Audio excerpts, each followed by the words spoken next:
ഇന്നലെ നമ്മൾ ഒരു എൻട്രി എടുത്തായിരുന്നു കേട്ടോ.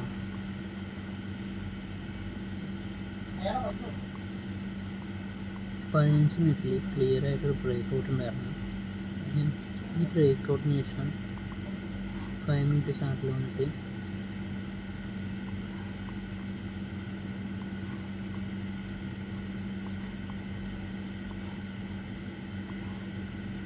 ഇവിടെ ക്രിയേറ്റ് ചെയ്ത ഒരു എഫ് ഉണ്ടോ, ഈ എഫ് ടാപ്പ് ചെയ്തപ്പോഴാണ് നമ്മൾ എൻട്രി ഉണ്ടായിരുന്നത്.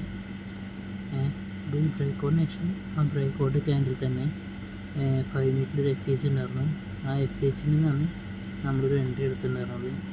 പക്ഷെ മാർക്കറ്റ് നേരെ നമ്മുടെ സ്റ്റോപ്പിൽ സെറ്റ് ചെയ്തിട്ട് നമ്മൾ മുന്നേ മാർക്ക് ചെയ്തിട്ടുണ്ടായിരുന്ന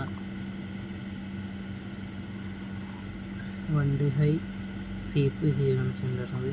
പക്ഷെ നമ്മൾ മാർക്ക് ചെയ്ത ഡിമാൻഡ് സോണിൽ മാർക്കറ്റ് ഇപ്പോൾ നിലവിൽ നിൽക്കുന്നുണ്ട്. പക്ഷേ മാർക്കറ്റ് ഇപ്പോൾ ഒരു സൈഡ് വേസ് ആണ്. നമ്മൾ പിന്നെ ഇപ്പോൾ ട്രേഡ് നോക്കുന്നില്ല. ഈ സൈഡ് വേസ് ഇങ്ങനെ ബ്രേക്ക് ഔട്ട് ചെയ്തതിന് ശേഷമാണ് നമ്മൾ ട്രേഡ് നോക്കുന്നുള്ളൂ. ഇപ്പോൾ മാർക്കറ്റ് ഒരു നിൽക്കുകയാണ്, കൺസൾട്ടേഷൻ നിൽക്കുകയാണ് ഇപ്പോൾ.